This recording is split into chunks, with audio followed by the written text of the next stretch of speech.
ter que vir nesse nome. É Pedro ou Fábio? Mas é o quê? Mas como que você ficou?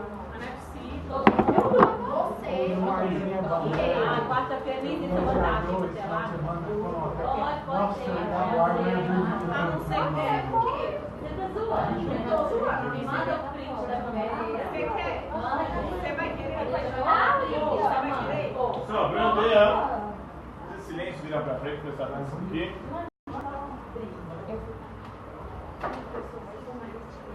Então, antes do teste, eu havia passado para vocês algumas questões. Nós tínhamos começado a corrigi-las, não foi isso? Não, a aula passada você corrigiu a prova. Não, era uma. Quando eu passei as questões, eu comecei a corrigir, eu passei as questões e comecei a explicar. Questão por questão. Qual questão a gente parou, vocês lembram? Eu explicou mais ou menos até a 3. Começa da 1. Não, porque não deu pra pegar, pra responder. Então eu faço Qual que é a pergunta?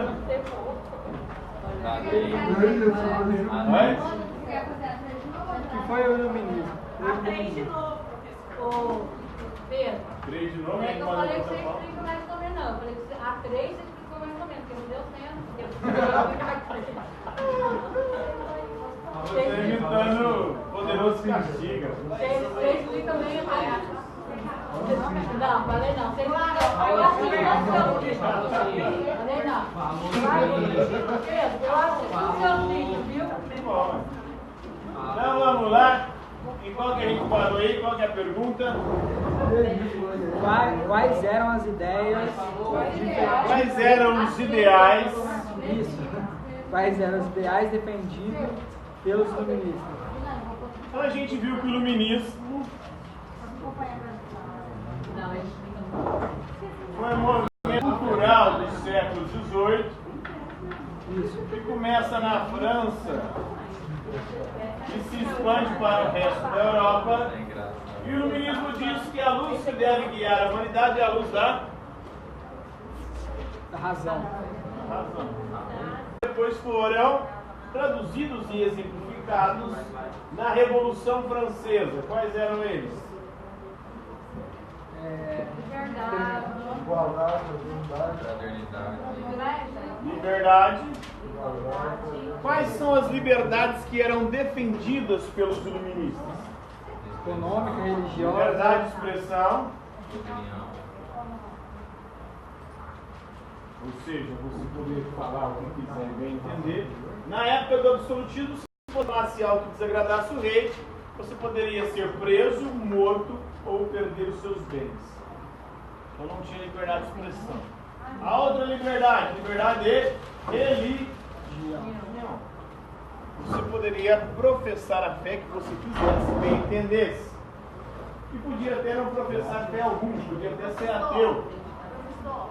Oi? Diferente, mas tem que colocar dessa forma aí, filho. Não, da forma como você compreender o conteúdo, né? Sempre mais difícil, sério. Eu posso.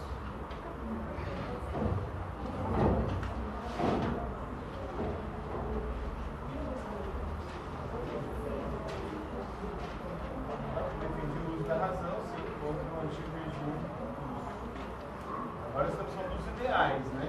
Você tem que complementar com aquilo ali. Isso. Era a separação da igreja do Estado.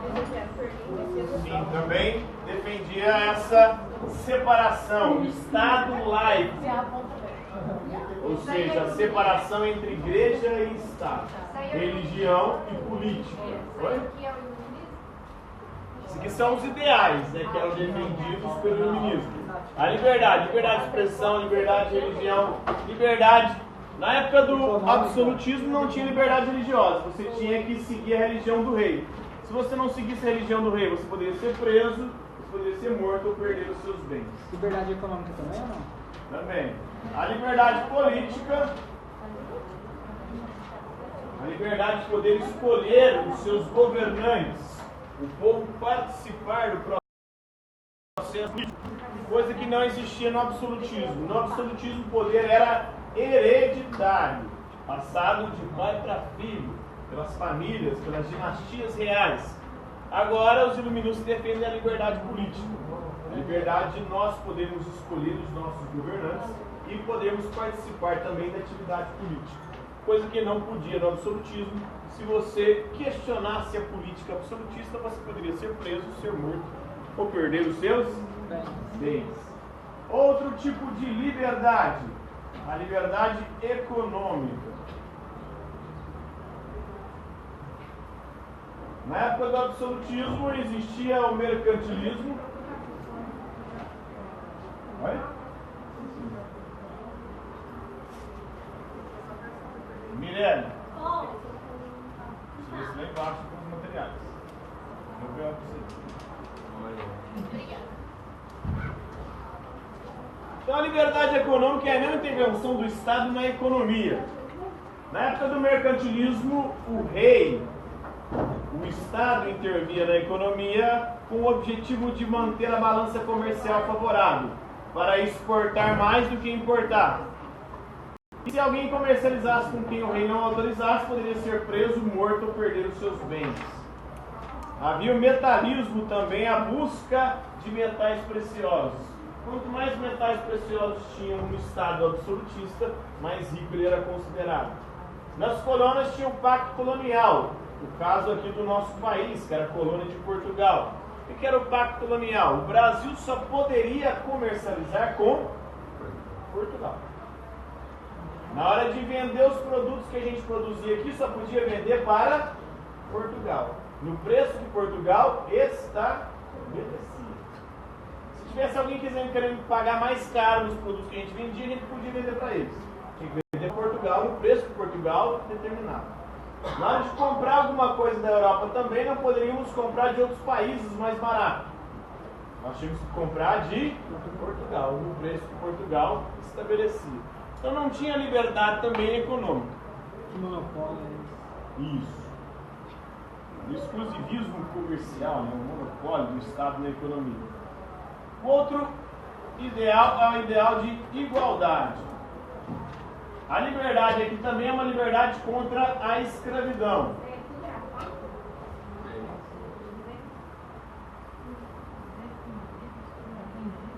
Então os iluministas são os primeiros a começar a discursar na modernidade contra o regime escravocrata, contra a escravidão, contra toda e qualquer forma de escravidão, porque segundo os iluministas, o homem nasce livre e ninguém tem o direito de tirar a liberdade de outra pessoa.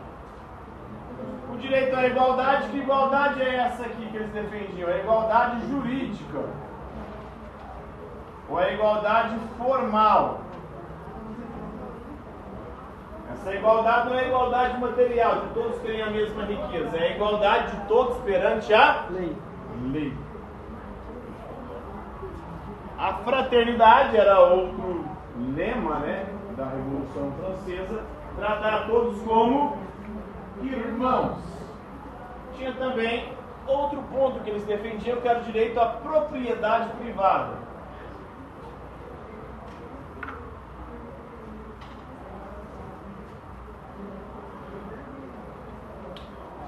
Todo mundo que trabalha e conquista através do suor do seu trabalho passa a ter o direito daquilo que conquistou com o seu trabalho, com o seu suor. Então, isso são os ideais defendidos aí pelos iluministas. Direito à liberdade contra a escravidão, liberdade de expressão, religião, política, econômica, a igualdade de todos perante a lei, a propriedade privada, poder usufruir daquilo que se conquistou com o suor do próprio trabalho. E a fraternidade, todos devem se tratar como irmãos, têm o direito à vida. Todo mundo que nasce tem o direito de viver, ninguém tem o direito de tirar a vida de outrem. Próxima questão. Qual classe social tem seus interesses defendidos? Esses interesses, esses ideais aqui representavam os interesses de qual classe social? Os ricos? Burgueses?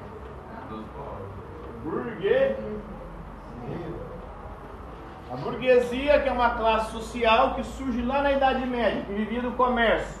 Ela começa a enriquecer, ganhar poder econômico, mas ela não tinha poder político e ela começa a fazer as revoluções da Europa. Vocês lembram da pirâmide social na Idade Média? No topo nós tínhamos o clero, no meio dela a nobreza, na base camponeses, burgueses e artesãos. A burguesia na Idade Média começa a enriquecer, ganhar poder econômico através do comércio. Primeiro o comércio com as Índias, com o Oriente, depois com as grandes navegações, o comércio com a América, né?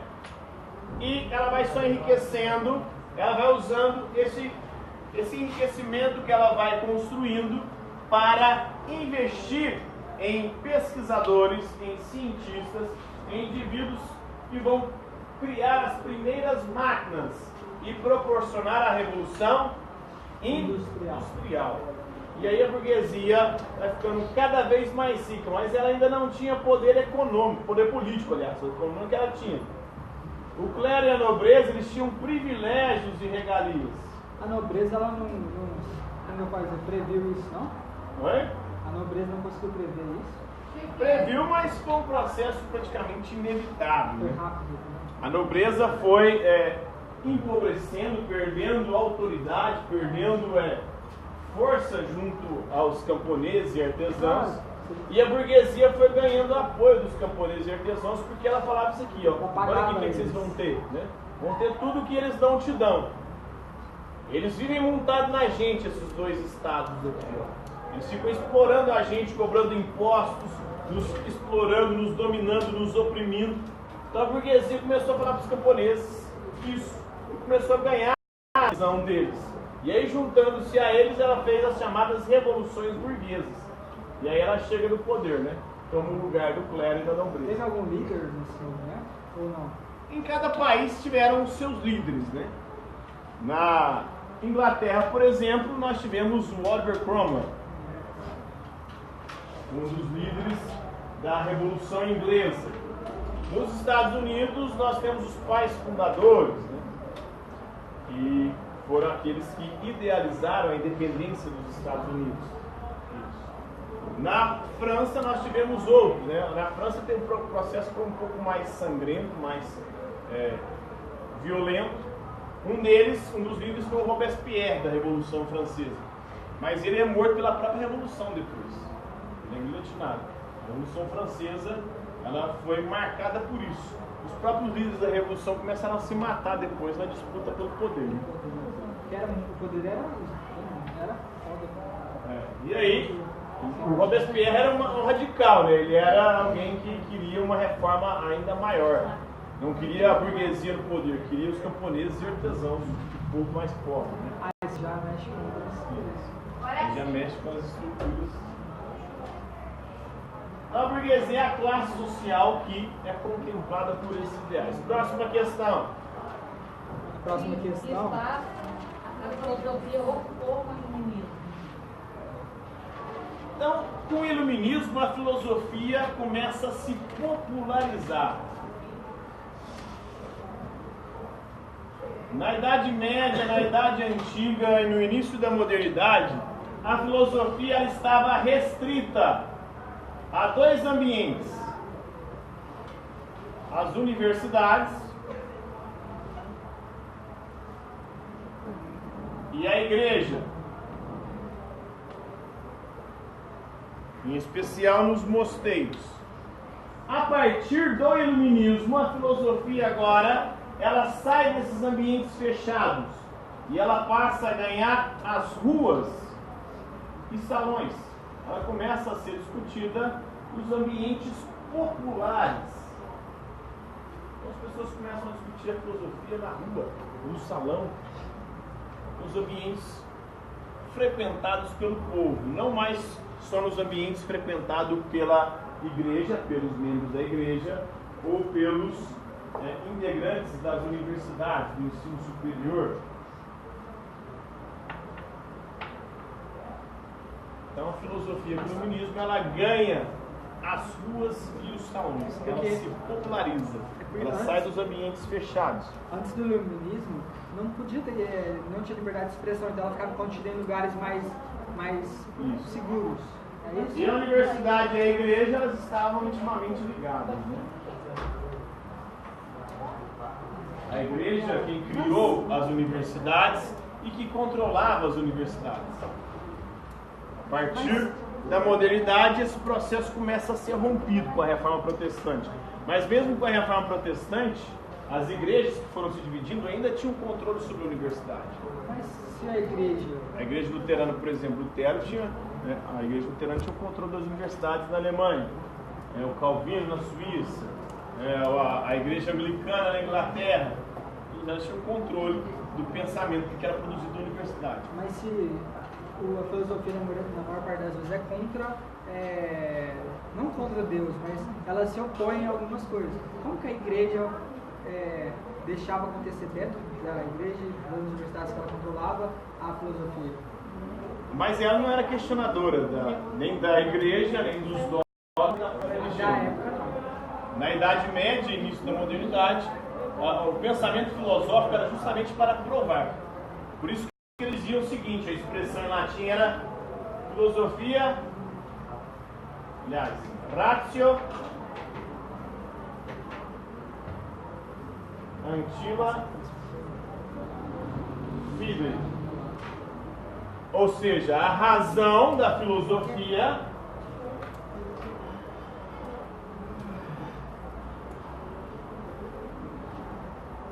é uma antila, uma escrava, uma serva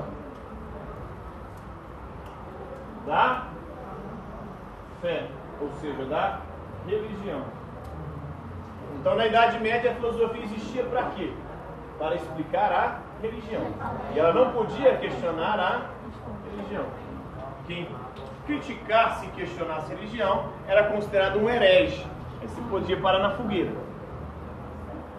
Então, essa era a lógica. Então essa responde assim. Ratio antila fide. Em latim significa razão escrava da fé, ou serva da fé. Mas isso foi só na Idade Média? Não é? Só na Idade Média? Predominante na Idade Média, né? Não tinha os filósofos. Sim, teve os filósofos da antiguidade que foram críticos. Mas a partir do momento que a igreja se tornou a instituição mais poderosa do mundo ocidental, ela passou a controlar praticamente tudo, até o pensamento filosófico. Aí a filosofia passou a ser uma serva da teologia, da religião. Agora, no período antigo na Grécia, tinha os filósofos que eram ateus. Tinha filósofos que questionavam as religiões. O próprio Sócrates ele é preso e morto porque ele foi considerado um cara subversivo, porque ele estava criticando os deuses da cidade de Atenas. Outro filósofo da antiguidade, o Xenófanes, ele também foi perseguido porque ele dizia que se os cavalos pudessem fazer Deus, eles faziam deuses cavalos. Se os jacarés pudessem fazer Deus, eles faziam um Deus jacaré. Então, cada um faz o seu Deus, a sua imagem e semelhança. O ser humano inventou um Deus à própria imagem e semelhança, ou inventou deuses à sua imagem e semelhança. Os deuses eram igualzinhos os homens.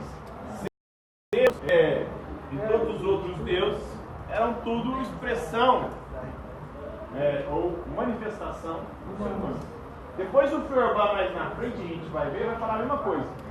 Ele vai dizer que a teologia não é um estudo de Deus, mas a teologia é a antropologia, é o estudo do homem. Porque não foi Deus quem criou o homem, foi o homem que inventou Deus. E inventou Deus colocando nele características suas, mas levadas à máxima potência. Piedade. Quando está lá na Bíblia lá que Deus tem olho? Quem tem olho são os seres humanos. Ou os animais são seres materiais. Como é que um espírito tem olho? Deus não precisa de olho. Aparece pros outros e os outros saem falando. Se ele é onipresente, ele nem precisa de olho, ele já está em todo Ele não lugar. precisa de olho. Deus vê tudo, inclusive aquilo que você faz escondido. Que coitadinho.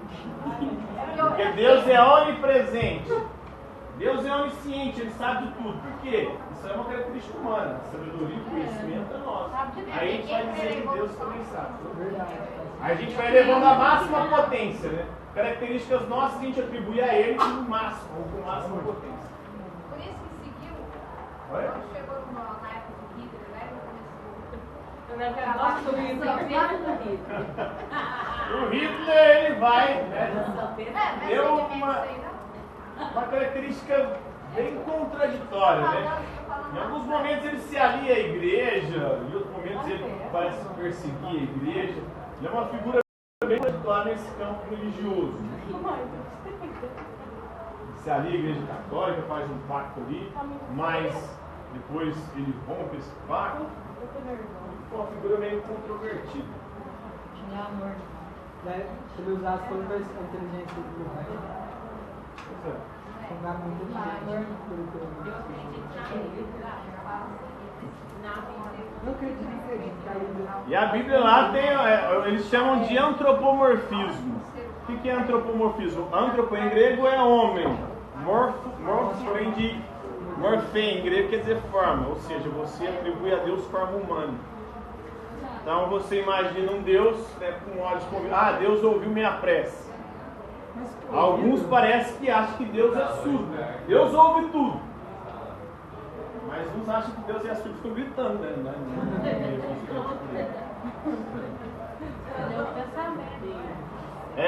Na época dos povos antigos, eles faziam um sacrifício, eles queimavam os animais. E a gordura queimando, né, subia um aroma agradável. Então Deus gostava de cheirar os animais queimando. Características humanas. É o que está na Bíblia. Eles faziam esse sacrifício. O próprio Abraão vai sacrificar o seu filho. Aí Deus vai falar, não, peraí, manda um anjo, o anjo vai lá, não vou matar seu filho não. Tem um cordeiro ali, ele vai e pega o cordeiro. Aí ele faz o sacrifício, queima um cordeiro e sobe como um aroma agradável para Deus. Essa é uma coisa contraditória. Por exemplo, se Deus criou os humanos, os animais, por que ele teria um corpo de humano? Tipo assim, pra que matar um animal se Deus vê todos da mesma forma? Depois eles vão mudando essa... Mas a questão do sacrifício, ela é universal, está presente praticamente em todas as religiões. Inclusive algumas religiões ainda hoje fazem sacrifício. A Bíblia parou com Jesus Cristo, os cristãos pararam, né? Oi? Os dois? Pode?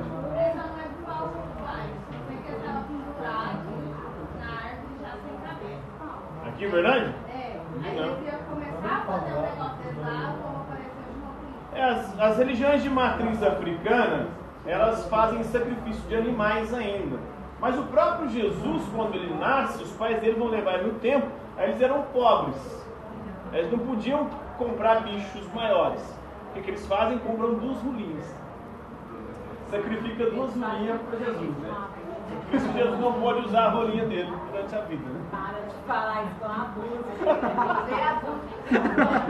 Ele sacrificou 2 rolinhas. Que maldade. Então, vamos lá, continua, onde a gente parou isso? Qual que é a pergunta? O que foi o Enciclopedismo. Enciclopedismo vem de enciclopédia. O que é enciclopédia? No século XVIII, no contexto do iluminismo, eles criaram a enciclopédia Diderot e D'Alembert.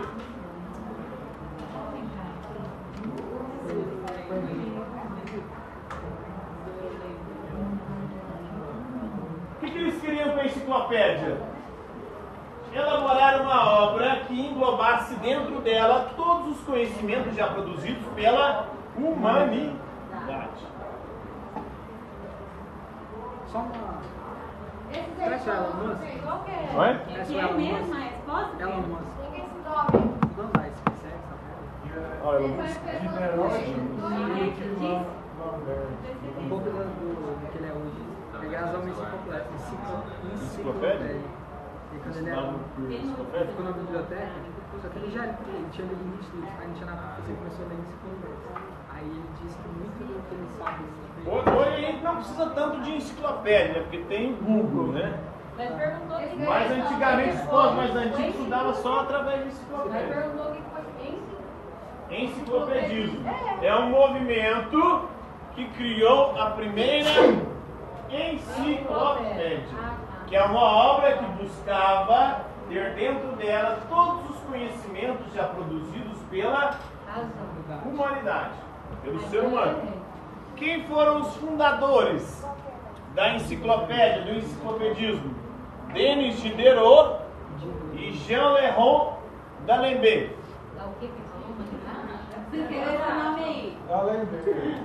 D'Alembert. Todos os conhecimentos já produzidos pela humanidade.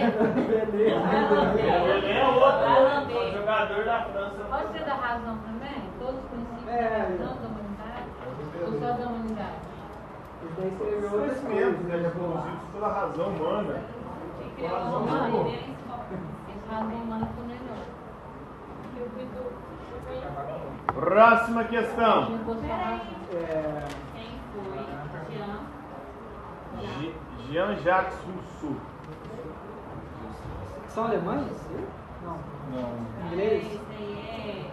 O Rousseau é suíço, mas viveu a maior parte da sua vida na França. Viveu no século XVIII e é um importante representante do iluminismo e de uma corrente filosófica conhecida como contratualismo. A Suíça sempre fez. Representante do iluminismo? Isso. Os mais importantes representantes do iluminismo. E também um filósofo do contratualismo. Segundo Rousseau, nós nos reunimos em sociedade através de um contrato social. Nós fizemos um pacto em um determinado momento, a humanidade chegou e falou: vamos fazer um pacto? Vamos nos reunir em sociedade para viver melhor? Filósofo do quê? Ele é filósofo principal. Do iluminismo Não, é. e do contratualismo. Ele é o mais importante. Um dos mais importantes. São os três mais importantes, Hobbes, Locke e Rousseau. Os três principais contratualistas. Que dizem que nós nos reunimos em sociedade através de um contrato social, de um pacto. E aí esse pacto estabeleceu alguns direitos, algumas leis, algumas regras para a gente viver em sociedade. Porque antes disso não existia Estado, não existia pacto, não existia lei, não existia regra, era cada um por si e Deus para tudo. Não, Deus. Depende do filósofo, né? Depende do que é Deus. Depende do que se entende por Deus, depende do filósofo. Próxima questão.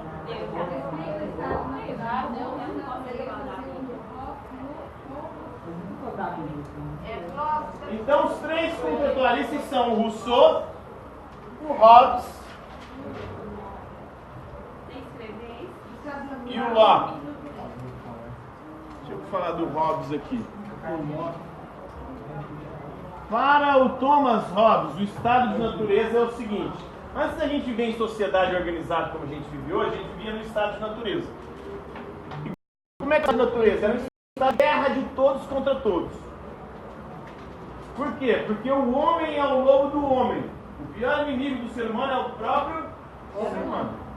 Então, antes da gente se reunir assim, a gente vivia nesse estado de natureza e via se matando, se destruindo. Então, o estado de natureza para ele era um estado de guerra. De todos contra todos.